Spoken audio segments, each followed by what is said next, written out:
Bismillahirrahmanirrahim. Assalamualaikum warahmatullahi wabarakatuh. Alhamdulillahi rabbil alamin. Allahumma fasalli wa sallim ala sayyidina wa nabiyyina wa maulana Muhammadin wa ala alihi wa sahbihi ajma'in. Amma ba'du. Kembali kita melanjutkan pelajaran kita di dalam kitab Qisasul Anbiya, cerita para nabi dan rasul yang dikarang oleh Al-Imam Ibnu Katsir rahimahullahu taala, wa nafa'na bihi wa bi'ulumihi fid din wa dunya wal akhirah, amin. Pada pertemuan yang lalu kita telah sampai di cerita yang mana Nabi Musa dan Nabi Harun diperintahkan untuk berdakwah kepada Fir'aun. Kemudian Allah Subhanahu wa taala berpesan kepada Nabi Musa dan Nabi Harun ketika berdakwah kepada Fir'aun agar mereka berdua berkata-kata dengan baik. Faqula lahu qawlan layyina la'allahu yatadhakkaru aw yakhsha. Dalam surat Thaha dikatakan seperti itu. Kata Allah, wahai Nabi Harun, bahasa kitanya ya, hai Nabi Musa dan Nabi Harun, ketika kalian berbicara dengan Fir'aun, maka berbicaralah dengan perkataan yang lemah lembut, perkataan yang baik. Agar apa? Agar mudah-mudahan si Fir'aun itu ingat atau dia takut dengan apa yang telah kalian sampaikan di dalam berdakwah. Padahal Allah sudah tegaskan kemarin ya, idhaba ila fir'auna innahu tagha. Wahai Nabi Musa, Nabi Harun, berangkatlah engkau berdakwah kepada Fir'aun, innahu tagha. Fir'aun itu adalah orang yang keras kepala, orang yang melampaui batas, orang yang kasar. Allah sudah kasih tahu, tapi Allah tetap menyuruh kepada Nabi Musa dan Nabi Harun untuk menyampaikan dakwah dengan cara lemah lembut. Nah, kemarin kita ambil faedah, kalau seandainya Fir'aun yang begitu tagha, begitu melampaui batas, begitu keras hatinya, bukan lagi dia mengaku jadi wali, bukan lagi mengaku jadi nabi, tapi dia mengaku jadi Tuhan, Allah marah kepada Fir'aun. Tapi Allah tetap memberikan nasihat kepada Nabi Musa, Nabi Harun untuk berdakwah dengan lemah lembut. Kalau seperti itu saja Allah menyuruh, apalagi kita sesama muslim. Maka tidak pantaslah seorang pendakwah berkata-kata dengan kata-kata yang tidak pantas, mengutuk, mencaci, menghina dan sebagainya. Nah ya, jadi seperti itu. Begitu juga disebutkan di dalam surah Al-Ankabut ayat 46. Allah Subhanahu wa taala memberikan nasihat kepada kita semua. Kata Allah, wala tujadilu ahlal kitabi illa billati hiya ahsan illa alladhina zalamu minhum wa qulu amanna billadhi unzila ilayna wa unzila ilaykum wa ilahuna wa ilahukum wahidun wa nahnu lahu muslimun. Perhatikan maknanya. Dan janganlah kalian, kata Allah Ta'ala, jangan kalian berdebat dengan ahlul kitab. Siapa ahlul kitab itu? Yahudi dan Nasrani. Melainkan dengan cara yang paling baik. Kalau memang ada diskusi, perdebatan dan sebagainya, maka berdebatlah dengan cara yang baik. Tidak perlu mencaci maki. Padahal ini ahli kitabnya. Makanya subhanallah, kalau kita buka di YouTube, banyak sekali mantan-mantan pendeta yang masuk Islam. Mantan-mantan pendeta masuk Islam, kemudian mereka mengadakan dialog terbuka. Terkadang dia siarkan langsung atau siaran ulang, kemudian dimasukkan di YouTube. Mereka ini berdebat dengan pendeta-pendeta yang masih beragama dengan agama yang lama. Berdebat. Tetapi dalam perdebatan itu tentulah pendeta-pendeta yang sudah masuk Islam ini, mereka bisa mengalahkan pendeta-pendeta yang bukan agama Islam. Kenapa? Karena mereka pendeta yang mantan ini, yang sekarang jadi mu'alaf, mereka tahu betul seluk-beluk kitab-kitab mereka. Jadi ketika mendebat dengan mereka, mereka mengambil dalil yang ada di kitab mereka sendiri. Ini loh, kok kitab kalian mengatakan demikian, tapi prakteknya kalian berbeda dengan kitab kalian. Sehingga mati kutulah mereka semua. Masalah hidayah itu punya Allah. Kalau yang di debat ini kalah mau masuk Islam, alhamdulillah. Kalau tidak mau masuk Islam juga nggak apa-apa. Itu dari sini diambilannya. Wala tujadilu ahlal kitab illa billati hiya ahsan. Jangan berdebat dengan ahlul kitab Yahudi atau Nasrani kecuali dengan cara yang baik. Itu ahlul kitab. Begitu juga dengan yang kita katakan Fir'aun, lebih lagi Fir'aun itu. Bahkan siapa namanya? Dr. Zakir Naik itu pernah ditanya, ya anggaplah berdebat atau bertanya begitu sama salah seorang ateis. Ateis itu orang yang nggak punya agama, nggak percaya dengan Tuhan, tidak percaya dengan akhirat. Mereka cuma percaya hidup di dunia ini, adanya mereka tuh dengan adanya sendiri, tidak ada yang menciptakan. Kalau sudah mati selesai.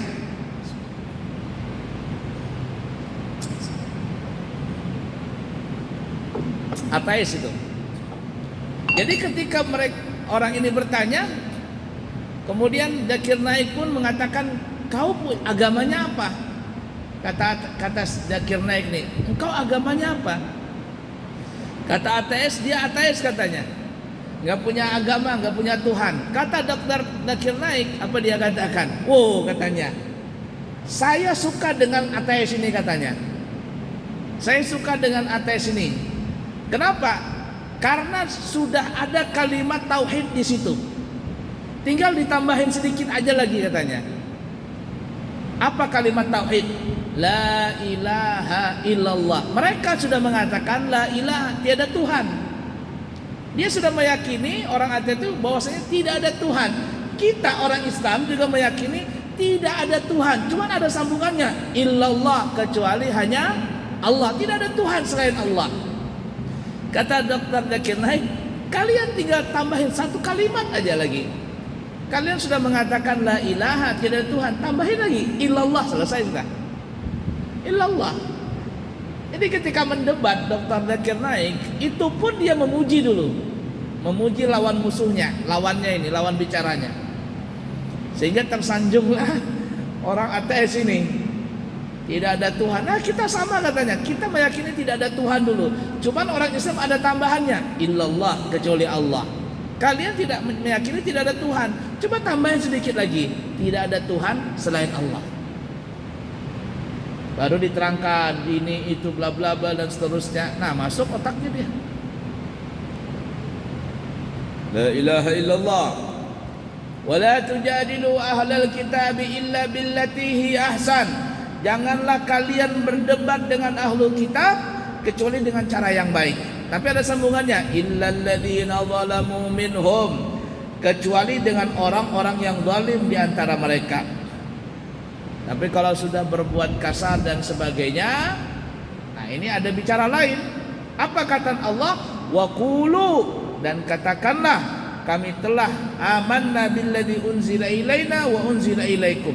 Kami telah beriman kepada kitab-kitab yang diturunkan kepada kami dan juga beriman kepada kitab-kitab yang diturunkan kepada kalian. Tuhan kami dan Tuhanmu adalah satu.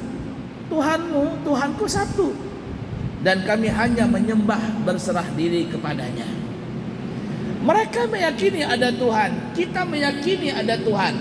Kita lebih tegas lagi, Tuhanmu dan Tuhan itu sama hakikatnya, yaitu Allah.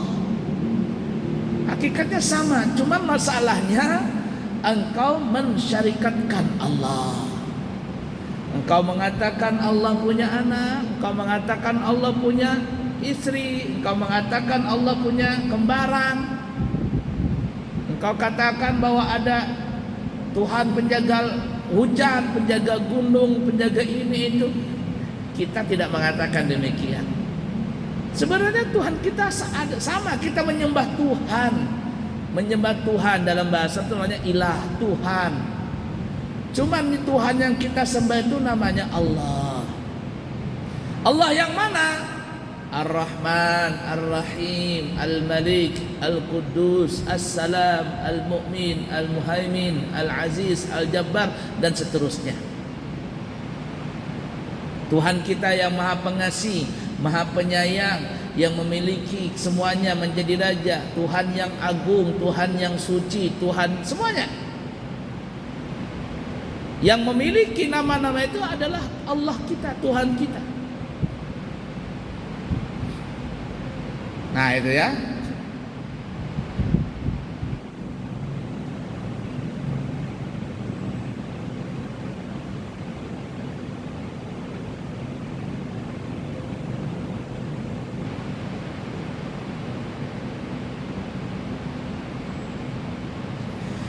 Hasan Al-Basri, salah satu orang yang paling mulia di kalangan tabi'in. Tabi'in ini orang yang bertemu dengan sahabat tapi tidak bertemu dengan Rasulullah.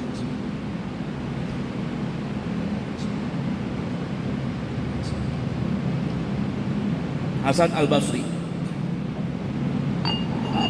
beliau berkata mengenai firman Allah, maka berbicara kalian berdua wahai Musa dan Nabi Harun dengan perkataan yang lemah lembut, mudah-mudahan Firaun itu ingat atau takut.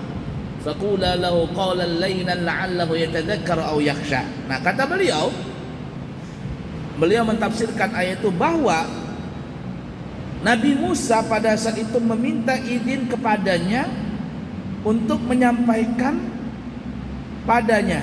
Jadi Nabi Musa ini sebelum berbicara A, B, C dan sampai Z ya, alif, banta sampai ya, itu Nabi Musa minta izin dulu kepada Firaun. Wahai Firaun, saya minta izin. Enggak tiba-tiba nyelonong begitu, blok masuk ya. Minta izin dulu, dipersilahkan oleh Firaun. Telah dipersilahkan, baru berbicara Nabi Musa. Tidak boleh kita langsung main serobot begitu. Kemudian kita kutuk-kutuk orang, kita hina orang, enggak. Mainnya enggak seperti itu. Nah, Imam Hasan Basri mengatakan sebelum berbicara kepada Firaun, Nabi Musa ini minta izin dulu. Ibarat kata minta izin mau ketemu dengan Firaun, mau berbicara, mau sharing, mau diskusi. Karena Nabi Musa ini memang bekas anak angkatnya Firaun. Setelah diizinkan, maka Nabi Musa pun baru berkata, baru berdakwah dengan Nabi Harun, sesungguhnya engkau mempunyai Tuhan dan kepadanya engkau kembali. Di hadapanmu hanya ada dua pilihan, surga atau neraka. Artinya, hai Firaun, engkau bukan Tuhan, tapi engkau hanya hamba dan engkau mempunyai Tuhan, bukan engkau yang Tuhan. Ya, setelah diskusi panjang, tutup poin saja Nabi Musanya, engkau wahai Firaun punya Tuhan, bukan engkau yang jadi Tuhan. Dan pilihannya ada dua. Kalau engkau meyakini bahwa Tuhanmu adalah Allah, maka engkau masuk surga. Tapi kalau engkau tidak meyakini Tuhanmu adalah Allah, bahkan engkau mengaku sebagai Tuhan, maka pilihannya adalah neraka. Basyiran wa nadhira. Nabi Musa ini memberikan kabar gembira dan juga memberikan kabar wanti-wanti. Wahab bin Munabbih mengatakan bahwa Allah Subhanahu wa taala berfirman kepada Nabi Musa, sesungguhnya aku lebih dekat kepada pemberian pengampunan dan maghfirah daripada kemurkaan dan menimpakan siksa. Kata Allah, aku lebih dekat untuk memberikan ampunan. Artinya walaupun Firaun itu innahu tagha, orang yang sangat keras kepala melampaui batas, artinya ampunanku, maghfirahku itu lebih luas daripada siksaanku. Artinya apa ya? Kalau seandainya Allah itu murkanya, kemarahan Allah itu lebih tinggi daripada maghfirah dan rahmatnya, sudah dari lama Firaun itu akan dibinasakan oleh Allah Ta'ala. Tapi Allah memberikan pelajaran ke Nabi Musa. Musa, bahasa kitanya, aku tuh kalau kepingin menyiksa Firaun bisa saja, cuman maghfirahku, rahmatku, artinya aku ini memberikan kepada Firaun kesempatan agar dia kembali kepadaku lewat dirimu. Lewat dirimu wahai Nabi Musa. Padahal Allah tahu ini, Allah tahu bahwa Firaun ini akan mati dalam keadaan kafir. Jelas sudah itu, Allah yakin, Allah tahu maksudnya. Dan Nabi Musa pun tahu. Karena dalam kisah Israeliat yang kita sebutkan kemarin, ketika Nabi Musa melemparkan tongkat, ularnya Nabi Musa ini mau makan Firaun. Kata ular Nabi Musa, aku sungguh ingin memakan Firaun ini, cuman sayang matinya ini bukan di tanganku. Matinya Firaun ini bukan di tanganku. Tetapi Nabi Musa tetap diperintahkan untuk berdakwah. Tugas Nabi Musa hanya berdakwah, hidayah milik Allah. Nah begitu juga para pendai, para pendakwah. Tugas para pendakwah, tugas para pendai, tugas para guru, para pengajar, berdakwah saja. Orang terima, alhamdulillah. Kalau orang terima nih dapat hidayah, maka para pendakwah, para guru itu masya Allah dapat keberkahan dan dapat pahala besar. Orang tidak mau terima dakwanya, malah mengejek dan sebagainya, jangan kecil hati. Para pendakwah itu masih kecil, tidak ada sebanding dengan Nabi Musa yang berhadapan dengan Firaun, raja pada saat itu yang zalim.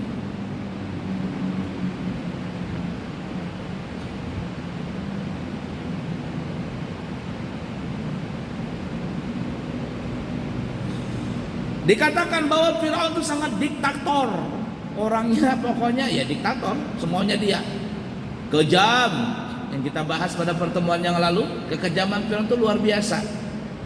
Dia kejam kepada orang-orang yang menantang dirinya, baik secara langsung atau tidak secara langsung, diam-diam gitu. Kalau ketahuan sudah disiksanya.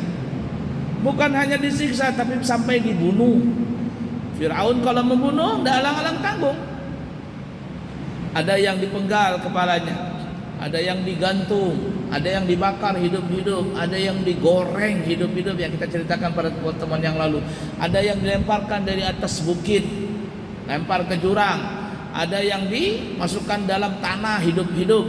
Ada yang ditarik tangan kaki, pakai kuda kepala, putus semuanya. Ada yang digergaji nih, dari kepala telah digergaji, disenso bahasa kita, digergaji sampai selangkangan terbelah dua. Macam-macam siksaan Firaun tuh. Kejam dia. Sombong lagi. Apa bukti sombongnya? Kesombongan Firaun, dia mengaku jadi Tuhan. Ingkar lagi, tidak mau terima yang benar. Karena orang sombong itu adalah batarul haq wa ghamtun nasi. Sombong itu adalah orang yang tidak mau terima kebenaran, ingkar, dan suka meremehkan orang lain. Lalu apa lagi? Sewenang-wenang, artinya semaunya duit, semaunya dia. Kenapa? Karena ia mempunyai kekuasaan dan pengaruh yang besar di negara Mesir. Juga bala tentara dan kekuatan yang sangat besar. Firaun punya bala tentara kuat, punya tentara yang banyak di Mesir itu. Kerajaan Mesir pada saat itu dia kuasai. Maka sebagaimana manusia biasa, Nabi Musa, Nabi Harun merasa khawatir kepada mereka pada permulaannya, tetapi Allah Maha Besar, Maha Kuasa menguatkan keduanya. Jadi Nabi Musa, Nabi Harun. Sebenarnya ya, berpikir juga Nabi Musa ini, ya Allah, ini yang dihadapi ini bukan orang sembarangan. Taga, Allah dia mengatakan taga, orang keras kepala, sombong, kejam, bengis, diktator, sewenang-wenang, kacau semuanya, lengkap semuanya. Penyakit semua itu ada di Firaun, penyakit hati tadi. Tapi Allah berkata, jangan takut, datangi saja. Kenapa? Karena tugasnya Nabi Musa, Nabi Harun adalah cuma berdakwah. Itu aja sudah selesai. Firaun terima, alhamdulillah. Firaun enggak terima, orang apa-apa, jalan terus.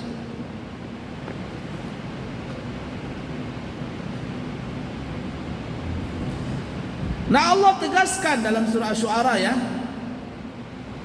Jangan takut. Allah berikan kepada Nabi Musa, jangan takut Nabi Musa, mereka itu tidak dapat membunuhmu. Jadi sudah ada jaminan dari Allah, tenang aja.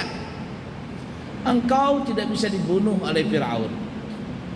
Pertama Nabi Musa khawatir juga, jangan-jangan dibunuhnya. Tapi Allah tegaskan, jangan takut, Firaun tidak bisa membunuhmu.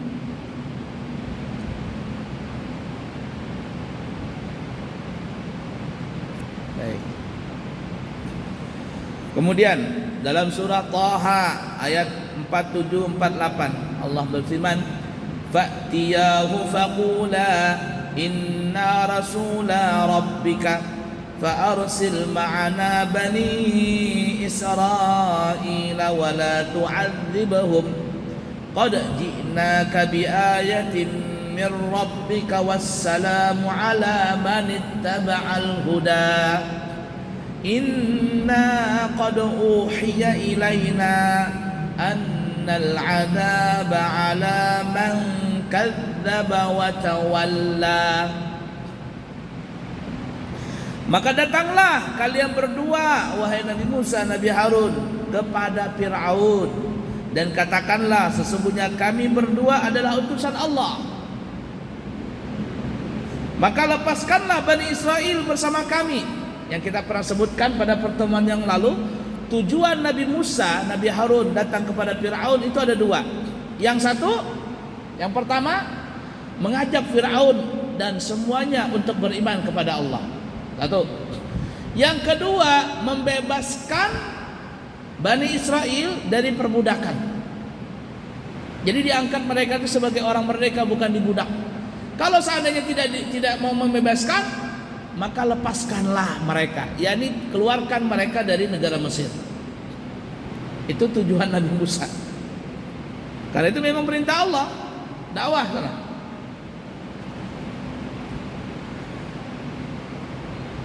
Maka lepaskanlah Bani Israel bersama kami dan janganlah kalian menyiksa mereka, menyiksa Bani Israel. Karena yang membangun negara Mesir itu adalah Bani Israel, orang-orang Israel pada saat itu. Jadi kaum Israel ini mulai dulu tuh kayak dianggap remeh ya sama orang Kipti, orang Mesir pada saat itu.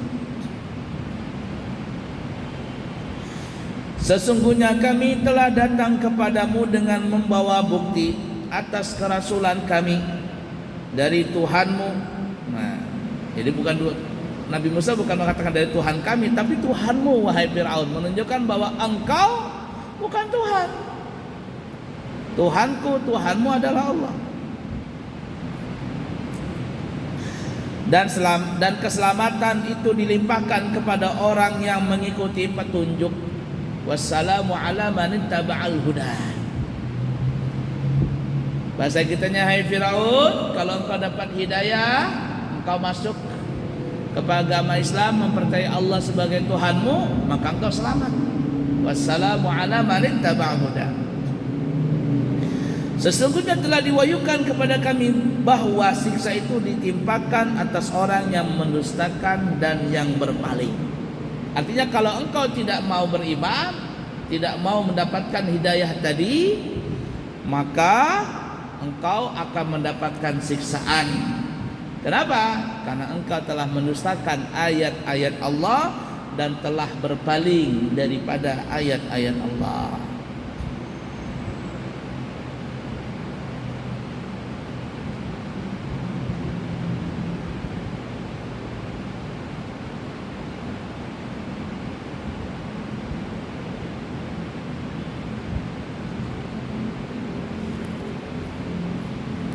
La ilaha illallah.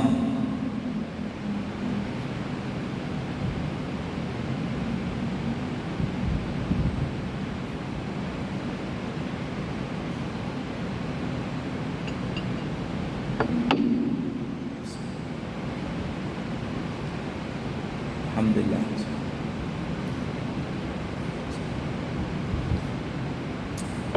Kemudian ada waktu.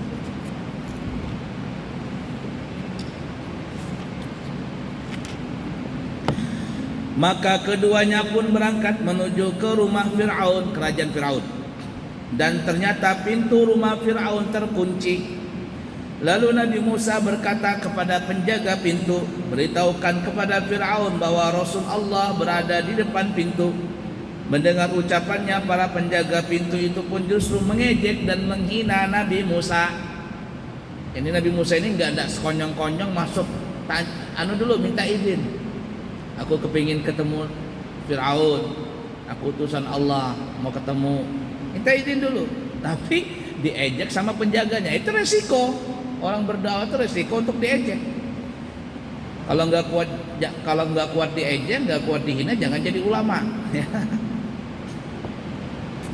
Sebagian ulama berpendapat bahwa para penjaga pintu itu tidak mengizinkan keduanya, melainkan setelah berlangsung cukup lama melalui negosiasi yang sangat alot. Pertama nggak diizinkan, tapi negosiasi ini itu dan seterusnya, akhirnya ya mau juga. Sampai akhirnya Nabi Musa bertemu dengan Fir'aun. Muhammad bin Ishaq mengatakan mereka baru memberi izin kepada keduanya setelah 2 tahun berlalu. Bayangkan, ini pendapat Muhammad bin Ishaq, 2 tahun. Ibarat kata ngirim surat dibalas sama raja 2 tahun berikutnya. Ini Muhammad bin Ishaq ya. Tapi pendapat yang lain enggak sampai 2 tahun, langsung saja gitu ya. Cuman alot saja izinnya. Ini pendapat Muhammad bin Ishaq. 2 tahun baru diterima. Ya boleh, baru diterima. Coba lihat ya, enggak sekonyong-konyong masuk Nabi Musa itu. Karena tidak seorang pun dari mereka yang berani memberikan izin keduanya masuk menemui Fir'aun. Jadi enggak langsung. Ada juga yang berpendapat bahwa Nabi Musa mendekati pintu kediaman Fir'aun lalu mengetuk dengan tongkatnya. Maka Fir'aun pun tercengang kebingungan, kemudian menyuruh ajudannya untuk membawa keduanya menghadap kepadanya. Lalu keduanya berdiri di hadapannya dan menyuruhkan ke jalan Allah Subhanahu wa taala seperti yang diperintahkan oleh Allah kepada mereka. Menurut ahli kitab bahwa Allah Ta'ala berfirman kepada Nabi Musa alaihi salatu wassalam bahwa Harun al-Lawi, yakni berasal dari keturunan Lawi bin Ya'qub, akan keluar dari kampungnya pergi menyambut kedatangannya.